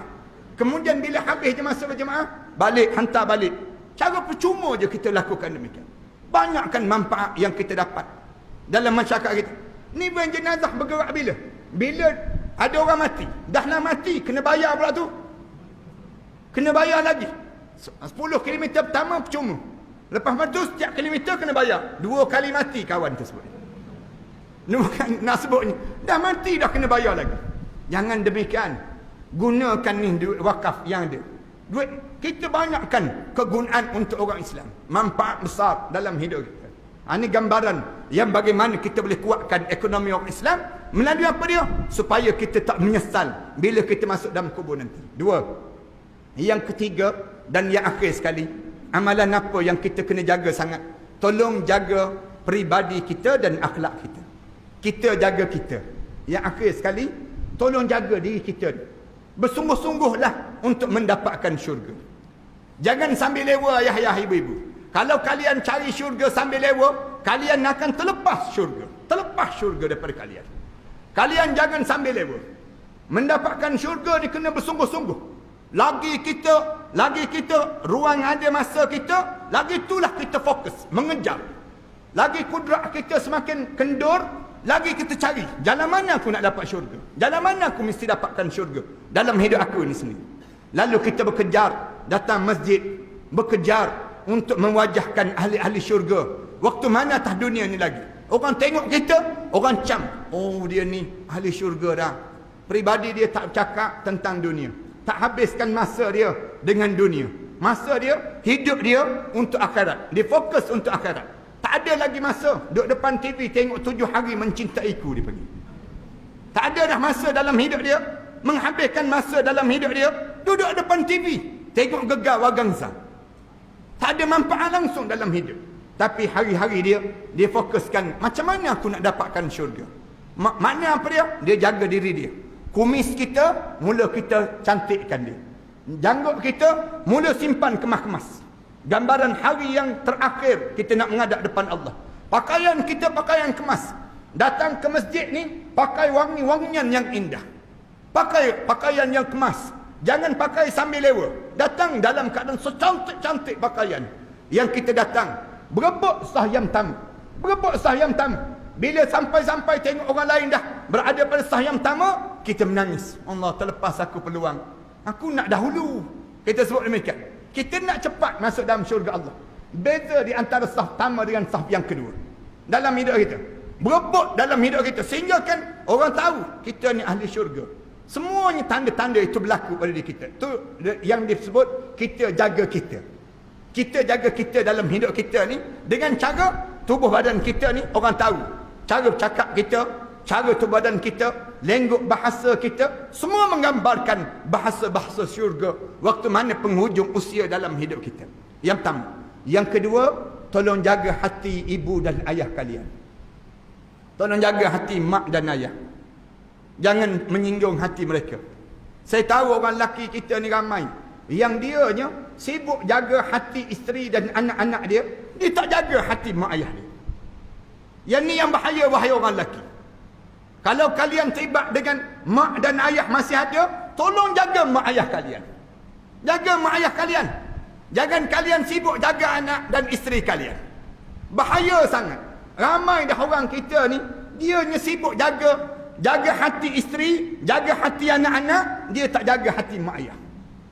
Rela dia menipu mak ayah kerana semata-mata nak jaga hati isteri dan anak-anak dia. Rela dia, mak dia telefon pada dia, tak balik ke? Mak nak buat jamuan cuti ni. Dia jawab, tak boleh mak, saya banyak kerja. Padahal dia berjanji dengan isteri dia dan anak-anak dia nak melancong ke tempat lain. Bila demikian mak dia kata, kalau begitu tak apalah, mak tak tunggulah kamu. Mak nak buat kenduri, kalau kamu balik nak juga sembelih lembu-lembu ke, ayam-ayam ke, nak buat jamuan kesyukuran dan sebagainya. Tapi kamu tak balik, mak tak buat. Katanya mak dia tersebut. Tiba-tiba bila cuti, dia bawa anak isteri dia pergi melancong tempat lain. Pergi ke Wuhan pula tu. Pergi ke, nak sebutnya pergi tu, ambil gambar. Isteri dia ambil gambar. Isteri dia ambil gambar. Isteri dia ambil gambar. Laga kepala dengan dia. Letung-letung laga kepala. Post dalam Instagram. Post dalam Facebook. Post dalam Instagram. Post dalam Facebook. Kebetulan mak dia ni ada Instagram juga. Mak dia pun tengok je. Oh, anak aku dah pandai menipu aku sekarang. Dulu sebelum dia kahwin dengan perempuan ini, dia tak pandai nak menipu aku. Sekarang sejak dia kahwin dengan perempuan ini, dia dah mula menyinggung hati aku. Tuan-tuan perasan tak tuan-tuan? Mak kita ni terasa hati dengan kita. Ayah kita ni terasa hati dengan kita. Disebabkan kita melebihkan isteri kita dan anak-anak kita. Tuan-tuan ingat ke tuan-tuan boleh masuk syurga ke tuan-tuan? Bila mak kita terasa hati dengan kita, tak masuk syurga, tertutup pintu syurga untuk diri kita. Tak ada dah pintu syurga untuk diri kita. Tu yang menyebabkan kosong amalan. Masuk dalam kubur tu, kosong amalan. Mak kita tak redha pada kita. Ayah kita tak redha pada kita. Ayah kita terasa hati. Besar tuan-tuan. Hati ayah ni, hati ayah, hati mak, dua-dua kena jaga. Mak kita kena jaga, ayah kita kena jaga. Mak mertua kena jaga, ayah mertua kena jaga. Buatnya kahwin 4, 8 orang kena jaga. Nak sebutnya, nak gambarkan dalam hidup kita, besarnya hati-hati mereka tersebut.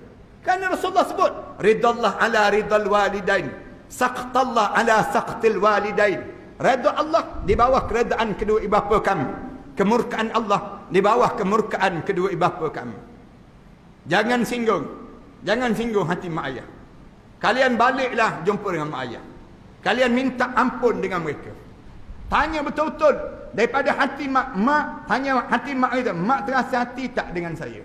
Mesti mak akan sebut, ya, mak terasa hati dengan kami. Dalam hidup kita ni, bila mak terasa hati, jangan harap kita dapat syurga Allah. Tak dapat dah pada diri kita. Redha Allah. Allah redha ni dasar pada redha mak dan ayah kita. Jaga-jaga wahai orang lelaki. Kalian sibuk jaga hati isteri kalian. Kenapa sibuk jaga hati isteri?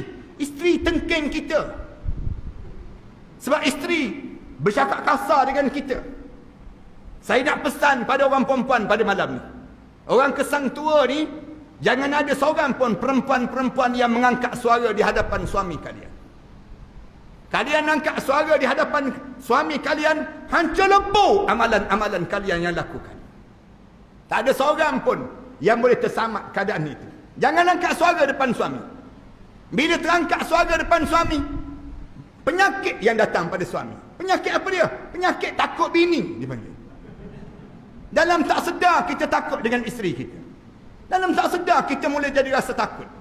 Rasa perasaan takut. Takut tu kitanya, ada orang jawab bukan takut ustaz, sayang dia sebut.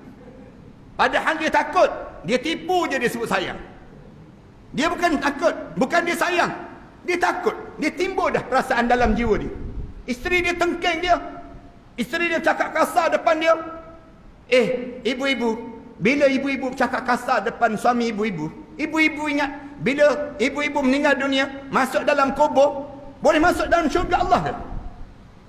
Suami tak reda, jangan harap masuk dalam syurga Allah. Kenapa diam semua orang kesang tua ni? Macam pernah kena je ni. Sebut. Macam pernah kena di kalangan kita. Nak gambarkan pada kita, dalam tak sedar kita. Ni penyakit dalam tak sedar. Yang kita sedang alami dalam hidup kita. Mula kita takut. Takut dengan isteri itu melampaui. Sampai peringkat isteri sebut, jangan pergi masjid. Masjid pun dia tak pergi. Masjid pun dia tak pergi. Isteri dia kata jangan kawan dengan orang ni. Orang ni pun dia tak tegur. Nak sebutnya dia takut dalam hidup dia sampai tahap demikian. Jaga-jaga tuan-tuan. Jangan jadi demikian. Malu kita depan Allah nanti. Malu dalam hidup. Orang perempuan pun jangan malukan suami lah. Jangan malu sangat pada suami kalian. Jadilah muslimah yang baik. Muslimah yang baik ni apa dia? Dia pandai menghargai. Allah kurniakan dalam hidup dia ada suami. Ini satu rahmat yang besar dalam hidup. Jangan mempelekehkan suami. Jangan suka sebut, memang bapa engkau tu macam tu.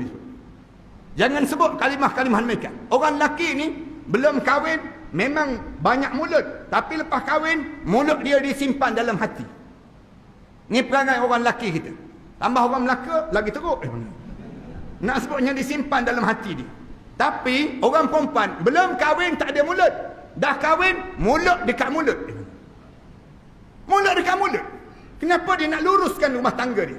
Di saat mana dia nak meluruskan rumah tangga itulah dia sedang menyinggung hati suami dia. Itu yang kena jaga dalam hidup kita. Berhati-hati dalam tutur bicara. Kerana ada ramai yang terasa pada diri kita. Bila kita terasa, yang terasa sungguh dengan kita siapa? Ibu dan ayah kita. Jaga kita dalam keadaan demikian. Ni tak takut dalam hidup tu sampai peringkat. Saya pernah ni duduk minum dengan sahabat tengah-tengah minum tu bunyi handphone tu, kering bunyi. Dia tengah minum tu jatuh gelas ni. Jatuh gelas. Kata tanya kenapa? Isteri saya telefon ustaz dia sebut. Isteri saya telefon nampak pucat dia. Kita kata, apa masalahnya isteri? Ya ke isteri kamu? Ya ustaz, dia pun tunjuk. Tengok ni ustaz, isteri saya ni telefon. Kita pun tengok. Nama dia tulis tu Lang Sui, dia tulis tu. Lang Sui tu dia tulis. Isteri dia tu nama Lang Sui. Ada seorang tu dia tulis Singa Lapar. Nak sebutnya nama isteri dia buat demikian.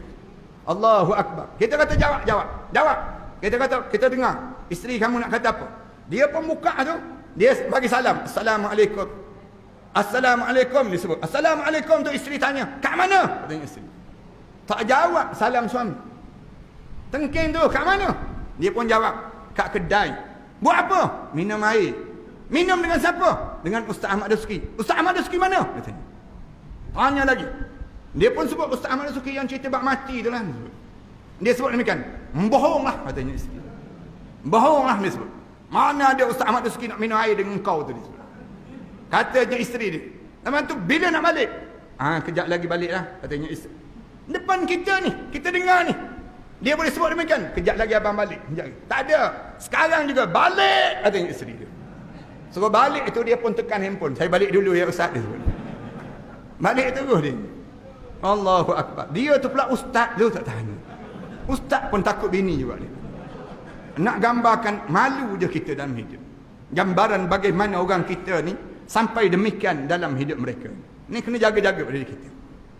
Yang seterusnya, tolong jaga hati jiran tetangga kita. Jangan sakitkan hati jiran.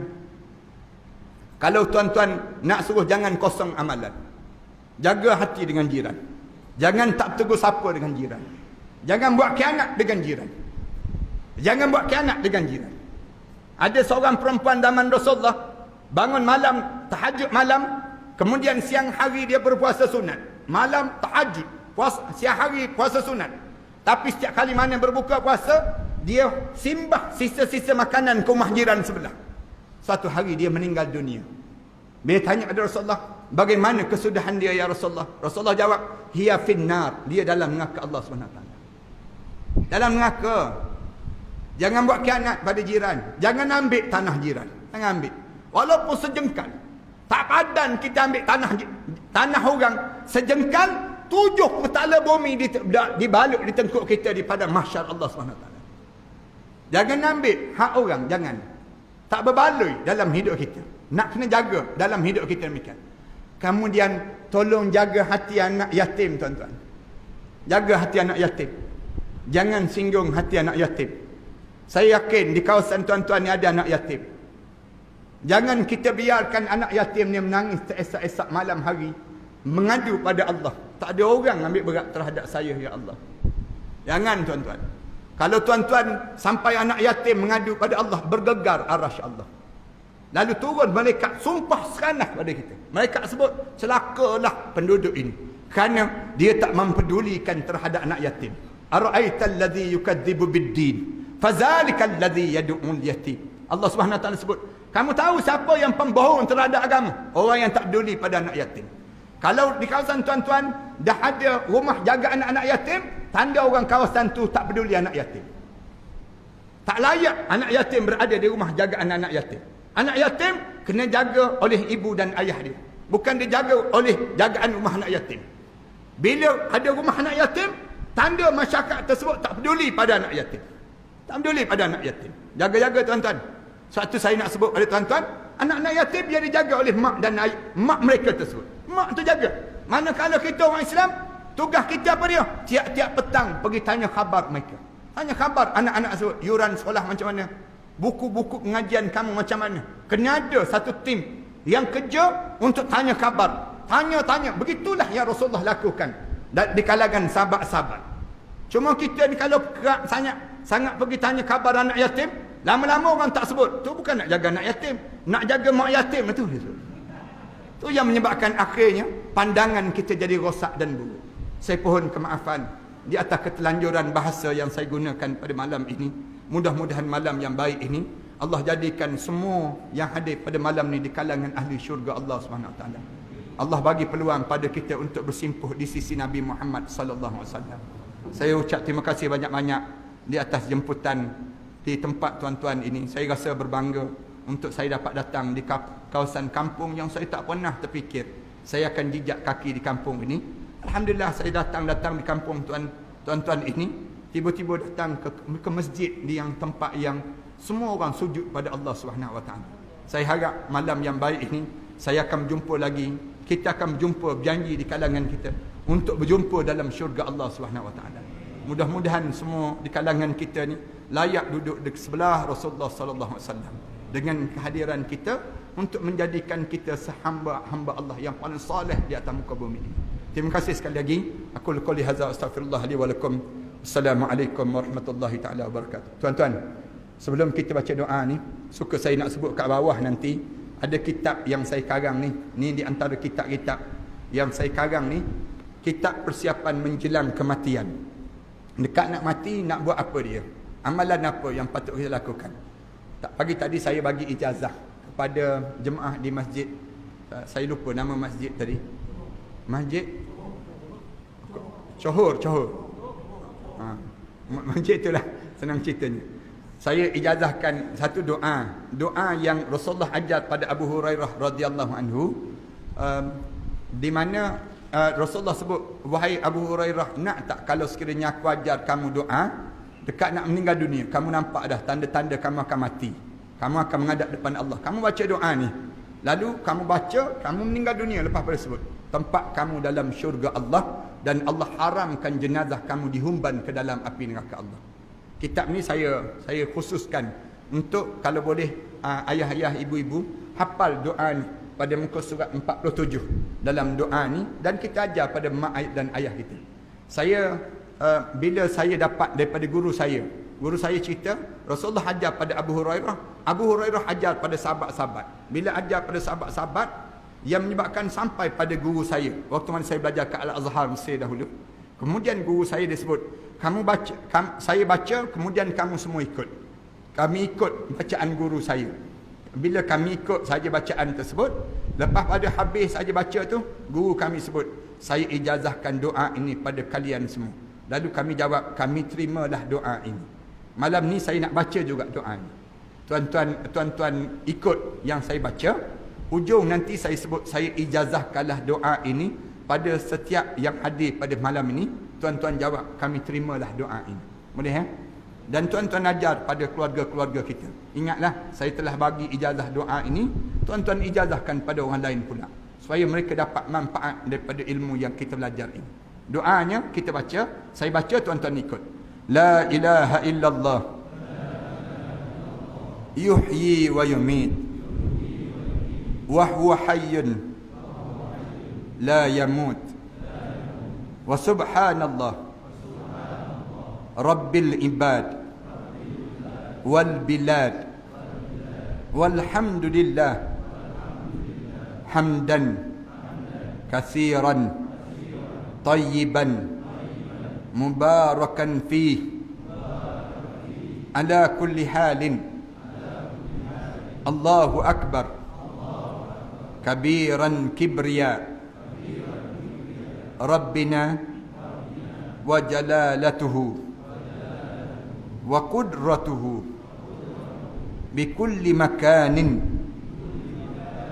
Allahumma in kunta amrattani litaqbida ruhi fi awwali maradi hadha faj'al ruhi fi arwahi man sabaqat lahum minkal husna wa ba'idni minan nar kama ba'adta awliya'aka alladhina sabaqat lahum minkal husna. Amin ya rabbal alamin. Saya ijazahkanlah doa ini pada semua jemaah yang hadir pada malam ini. Jemaah sekalian, nanti jemaah balik ajarlah pada keluarga masing-masing. Dalam PKP baru ni saya karang kitab ni, bagaimana nak kematian kita husnul khatimah. Ini di antara kitab yang penting juga. Dalam ni pun banyak juga doa-doa. Kalau tuan-tuan boleh, bila kita pergi ziarah orang sakit tu, bagi hadiah kitab-kitab macam ni. Jauh lebih baik daripada kita bagi durian, nangka, mempelam tu kan. Bila ziarah orang sakit, bagi je kitab macam ni, dia tengok tajuk kitab ni, dia fahamlah maknanya mati dah tu, senang cerita. Nak sebut tak tergamak sangat kita sebut.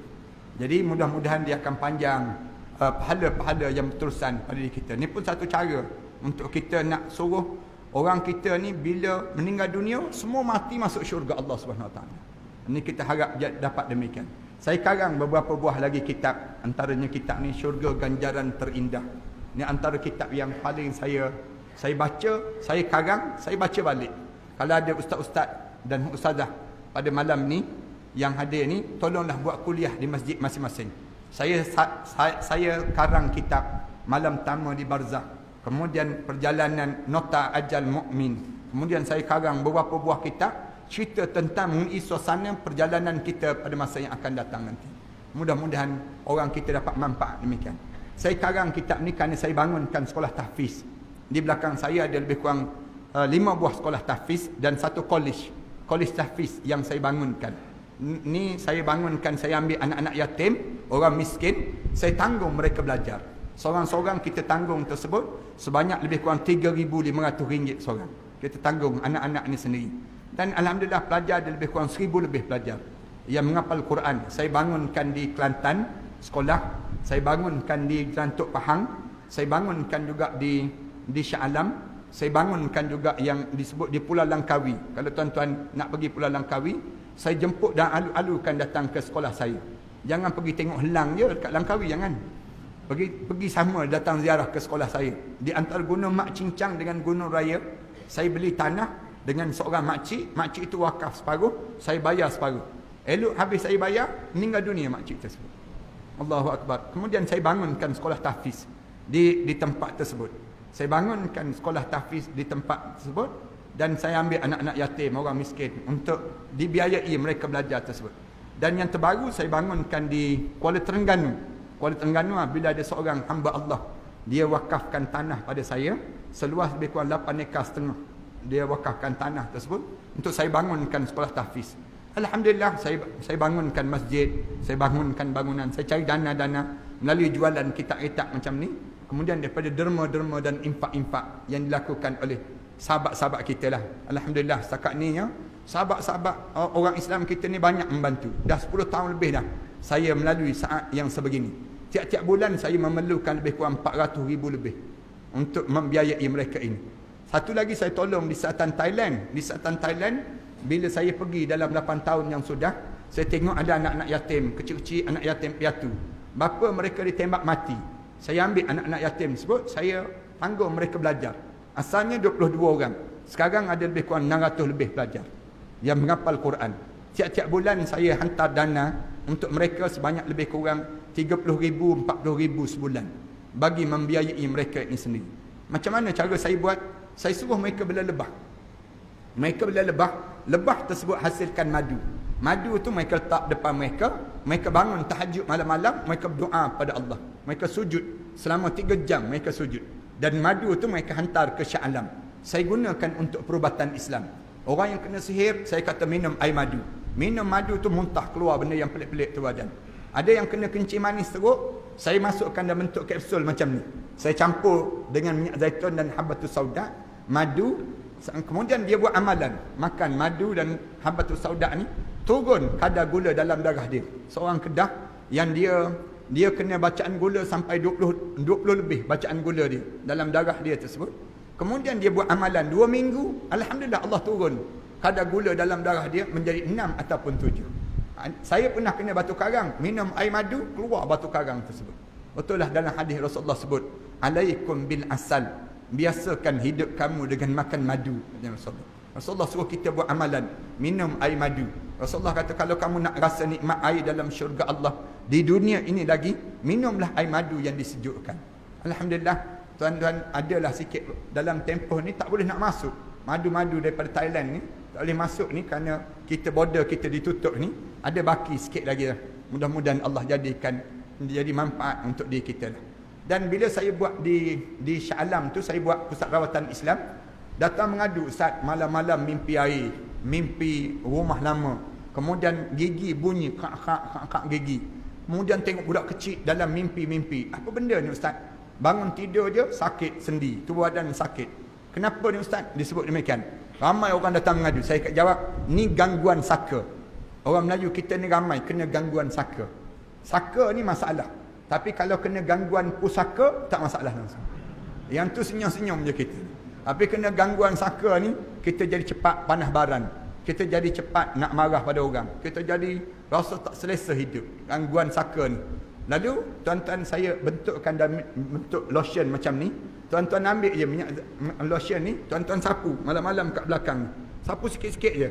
Kemudian sapu di sendi-sendi, di segenap sendi-sendi kaki kita dan sebagainya. Mudah-mudahan Allah keluarkan sikit demi sedikit gangguan yang berlaku pada diri kita di sini. Kalau tuan-tuan tak boleh yang lain tu, tuan-tuan tolong ambil pamphlet ni je lah. Pamphlet ni kalau tak dapat juga yang lain, tolong pakai ambil pamphlet ni. Balik nanti share dalam Facebook dan Instagram masing-masing. Kemudian di pamphlet ni ada nombor akaun sekolah saya. Tuan-tuan pergilah mana-mana bank, diri depan mesin bank tu, semayang sunat istikharah dulu senang kita. Nak infak ke tak infak, nak derma ke tak derma. Niat untuk arwah ayah kita dan arwah-arwah yang telah meninggal dunia. Tuan-tuan jangan risau. Setiap impak kita mengkayakan diri kita balik. Tuan-tuan kena ingat macam tu. Contoh yang mudah, tuan-tuan nak tengok orang yang berimpak kaya, Facebook. Facebook tu dia bagi percuma je pada orang, tapi kaya-kaya tokel dia. Tengok tuan-tuan, tengok bagaimana Allah jadikan demikian. YouTube percuma je. Kita tengok cuma je dia buat, tapi Allah kayakan tokel dia. Tengok bagaimana Allah jadikan demikian. Gmail ni, anak-anak kita yang terlibat dengan bidang internet ni, semua ni dia bagi percuma je. Dia bagi percuma, tapi lepas tu dia jadi kaya. Kaya daripada mana? Allah bagi sumber dalam hidup dia. Demikian juga kita. Kita sedekah, Allah kayakan kita. Yang bimbang dalam hidup kita demikian. Dan setiap sedekah tu dia balik semula pada kita. Dia bukan balik pada orang, tak. Dia balik pada diri kita. Kejap lagi saya nak minta supaya petugas-tugas bergerak untuk tabungan ini. Bila bergerak je tabungan nanti, kebetulan dalam poket kita ada 2 keping. Sekeping RM50, sekeping lagi RM1. Agak-agak mana yang masuk? Biasanya yang RM1. Jangan tuan-tuan. Tuan-tuan akan menyesal nanti. Masukkanlah yang RM50 dan yang RM1 tadi. Di akhirat nanti kita jumpa balik yang kita sumbangkan itu. Mudah-mudahan Allah jadikan kebaikan dan Allah jadikan kemudahan pada kita. Dan saya harap supaya petugas-petugas bolehlah bergerak untuk yang kita nak buat kutipan khusus untuk gerak kerja masjid, nak menggerakkan lagi program-program dakwah yang banyak lagi ni. Ni ada petugas-petugas ni. Ada yang sebut, dia kata, Ustaz, Allah tak bawa duit malam ni Ustaz. Ya, duit tak ada, tapi jam-jam ada, jam ada, handphone ada. Masukkan dalam tabung tu. Mudah-mudahan demikian. Semua tu manfaat yang kita boleh gunakan pada masa yang akan datang nanti. InsyaAllah makcik-makcik yang kat bawah tu boleh masuk gelang-gelang emas. Boleh masuk. Kita tengok kan. Mana dah tahu gelang emas kita jumpa balik di akhirat nanti. InsyaAllah. Bukan manalah tahu, insyaAllah jumpa balik keadaan yang kita infakkan. A'udzubillah minasyaitanirrajim. Bismillahirrahmanirrahim. Alhamdulillahirabbil alamin. Wassalatu wassalamu ala asyrafil anbiya'i wal mursalin wa ala alihi wa sahbihi ajma'in. Allahumma shrah lana sudurana wa hassin akhlaqana wa yassir lana umurana. Allahumma inna na'udzubika min ilmin la yanfa' wa min qalbin la yakhsha' wa min nafsin la tashba' wa min du'a'in la yusma'. Allahumma taqabbal minna salatana wa du'a'ana wa qiyamana wa ruku'ana wa sujudana wa tammim taqsirana ya Allah, innaka antat tawwabur rahim. Allahumma arhamna, ya Allah, tolong belah kasihanlah pada kami semua ya Allah. Fa innaka bina rahim, kerana sesungguhnya kamulah yang maha belah kasihan pada kami semua ini ya Allah. Wala tu'azzibna, ya Allah, jangan sekali-kali kamu azabkan kami dengan virus ini ya Allah. Fa innaka alaina qadir, kerana kamu berkuasa di atas segala sesuatu pada kami ya Allah. Waltuf bina, ya Allah, tolong lemah lembutlah dengan kami ini ya Allah. Waltuf bina ya Allah, innaka antal latiful khabir, sesungguhnya kamu maha lemah lembut dan juga maha belah kasihan dengan hamba-hamba ini ya Allah. Allahumma zayyinna bizinatil Quran, ya Allah, hiasilah perjalanan hidup kami ini dengan perhiasan Al-Quran. Wa akrimna bikaramatil Quran, muliakanlah hidup kami dengan kemuliaan Al-Quran. Washrafna bisyarafatil Quran, tinggikanlah kedudukan kami dengan ketinggian kedudukan Al-Quran. Wa adkhilnal jannata bisyafa'atil Quran, ya Allah, masukkanlah kami ke dalam syurga kamu dengan syafaat Al-Quran. Allahumma ja'al Qur'ana hujjatan lana, ya Allah, jadikanlah setiap perkataan kami Al-Quran yang menjadi hujjah pada kami ya Allah. Wala taj'al Qur'ana hujjatan alaina, jangan kamu jadikan Al-Quran sebagai penghujjah pada kami di akhirat nanti ya Allah. Rabbana atina fid dunya hasanah wa fil akhirati hasanah wa qina adzaban nar. Walhamdulillahi rabbil alamin.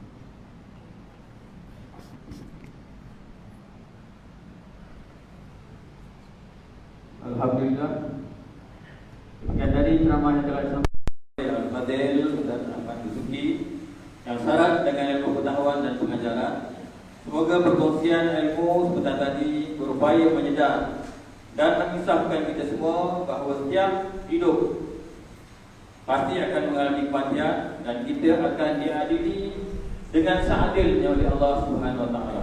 Mudah-mudahan kita semua akan terus istiqamah mempersiapkan diri, menambahkan ilmu pengetahuan dan membuat bekalan dengan bersungguh-sungguh untuk dibawa apabila tibanya saat kita dipilih oleh Allah untuk pergi tak kembali. Majlis merakamkan tinggi-tinggi penghargaan dan kita terima kasih kepada Al-Fadhil Ustaz atas ceramah yang telah disampaikan.